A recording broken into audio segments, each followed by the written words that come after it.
What's going on, guys, in the Works Media? And we got some more Modern Warfare 3, as if you aren't getting enough of it in your sub box right now, because it's everywhere. Everybody's posting it and everybody's playing it. But I'm using Assassin today, and this is the Taboo perk in Modern Warfare 3. It's the perk that nobody wanted to see in the game. They think it's going to be overpowered. And I just unlocked it, and this is the first time I've ever used it. And so you guys are literally seeing the first game I ever played with Assassin. I don't have Pro yet, even though I've played a couple more games since then with it. How do I like it? I don't know. I can't really notice a difference. I think that I really prefer Quick Draw, to be honest. You win a lot more gunfights with Quick Draw, and since SAM turrets are so easy to get and so many people are running them right now, I haven't really found much benefit running Assassin, just because the UAVs get shot down really easily. You can shoot them down with the rockets off your back too, and you do actually get a point towards your kill streak. So there's a lot of incentives in this game not to wear Assassin. So I don't really think it's going to be a problem, to be honest. I've played the better part of 7 hours on this account now and about 8 on the other one. So I've leveled up quite substantially. I would say overall my interpretations of Assassin are that it's not really going to be something that plagues this game. I guess we'll have to wait and see, because there's always a time period where the game is new and you don't really know what's going to happen until all the people figure it out. But you may notice I've been playing these games so methodically. Like this game right here, like I'm going to this corner because I know I'm surrounded. It's just the spawn system in this game is the worst I've ever experienced in a Call of Duty. It is worse than Modern Warfare 2. It is really ridiculous, like the way people just spawn right on top of you. It's actually kind of frustrating. Like a lot of my friends have gotten really, really frustrated with playing this game because it's just the spawn system is so unpredictable. Even in Domination, you think that you have them push back and they'll spawn right on top of you. Like here's a good example of them spawning on me. So I'm thinking they're going to be spawning to my left, but I can hear people all over me. And there's a guy over there, and there's a guy coming up right here. So, and I think there's actually a guy behind me, and I think he's going to get me. Oh, he owns me right there with his Assassin Pro. So there you go, I get killed by Assassin Pro, but not before I get my Reaper, which we'll fast forward through because this is a pretty uneventful Reaper.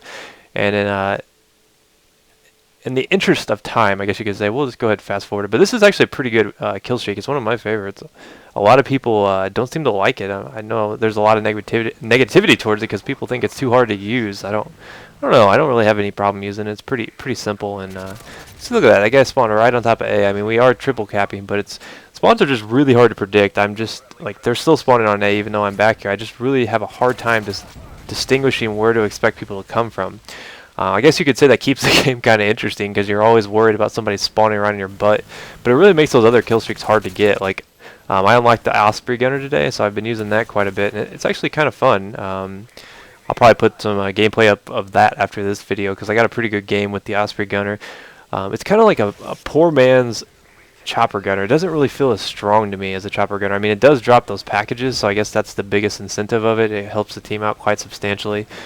So if you get one of those things, you can actually level up a lot because you got, not only do you get kills from it, you get those the packages, you get the share packages that people take. So it actually has a potential for a lot of XP, which I like. And I've been leveling up really quick without double XP. I actually just activated my my Mountain Dew double XP today just to test it out, see how quicker, or if it went any quicker in leveling up. I mean, I decided that I was going to wait until the middle levels to really activate it, because if you activate it too early, it's kind of a waste, because the early levels are so easy to just to breeze through. But that being said, if you're spending the same amount of time in the game, in the long run, it's not actually going to change anything. It'll just make it seem like it's less painful on some of those higher levels. But yeah, I've been enjoying this a lot. A lot of people seem mixed opinions on it. The one thing I didn't realize in this game was that you actually do get points for capping points towards your kill streaks, or your point streaks, I guess I should say. You actually get points. Tongue twister. You actually do get points for capping points when running the assault kit, which I thought that you only got it if you ran support. Was the only time that you could get points for capping objectives. But apparently it's any situation, any shooting down any type of air support. So I've noticed that people aren't very quick to shoot down air support right now, but the SAM turrets are definitely all over the place. So I would watch out, guys, if you're trying to run some of those bigger kill streaks. Definitely want to keep an eye out to see if they have a SAM turret on the map. I've been running sit rep a lot too, because you can see those sitting around. No pun intended.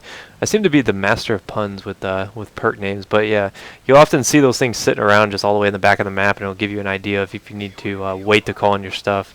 But honestly, the best third tier perk I've used is the Stalker perk. It is amazing. I didn't think it was really going to be that important, but after using it, you move so quickly and agilely, so agile with that thing that it's just monster. I mean, I love using the. We're gonna fast forward through this Reaper too because it's pretty uneventful as well.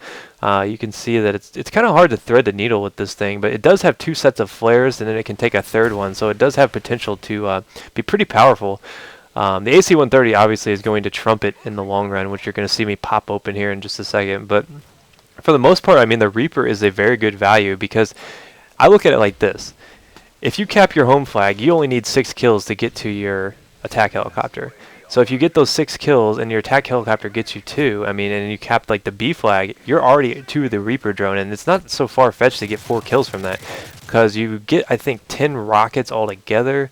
I don't know. I don't think they replenish or anything. I think it's obviously it's a set amount of time. You can see the thing ticking down, but they give you a set amount of rockets. I think I've never actually maxed them out just because I don't think it's possible because you don't really have enough time unless you're just really spamming them hard. But there's nothing really anything different about the AC-130. I left it in here for you guys to see. I didn't fast forward it because a lot of people like to see the master AC-130. I'm trying to shoot down that stupid strafing run, which is a pretty weak kill streak overall. That and the what's that thing? The precision airstrike. Yeah, that's a pretty weak one as well.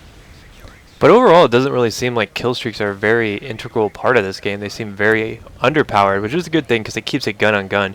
And like I said in my first thing, the first commentary on Modern Warfare 3, there's a lot of maps that are indoor, which makes it almost impossible to use the Reaper drone on some of them. So you got to be smart about what strike packages you attach to your kill streaks or your custom classes because if let's say you're going to be using a submachine gun up close in like a inside map for like Arcadian. Arcadian is a really good example of a map that's really hard to get people on. That one that's like the train station in France, I don't know, Underground I think it's called. That one you definitely don't want to use any kind of like AC-130 or Reaper on that because that's almost impossible to get people on. Even the chopper gunner is a poor choice. So there's a lot of things that give you this game gives you a lot of variety. So there's a lot out there for everyone, and that's why I kind of like it. I think it's going to have a lot of staying power. I think people are going to get frustrated with the spawns, though. I think Infinity Ward's definitely going to need to tweak that a little bit because as of right now, the spawn system is a little bit stupid, I guess you could say. It's kind of overpowered itself. It's its own worst enemy. It always just puts people where they don't really belong. But anyways, I hope you guys enjoyed this look at the assassin kit and with the silent scar. I think we're using quick draw, but I don't know. Try it out. I mean, it's not really that big of a deal. I don't think assassin will be overpowered like Ghost was, just because these maps are so small. But I don't know. I did fairly well using it. I'm not going to say that was because of the perk itself, or if the team was just bad.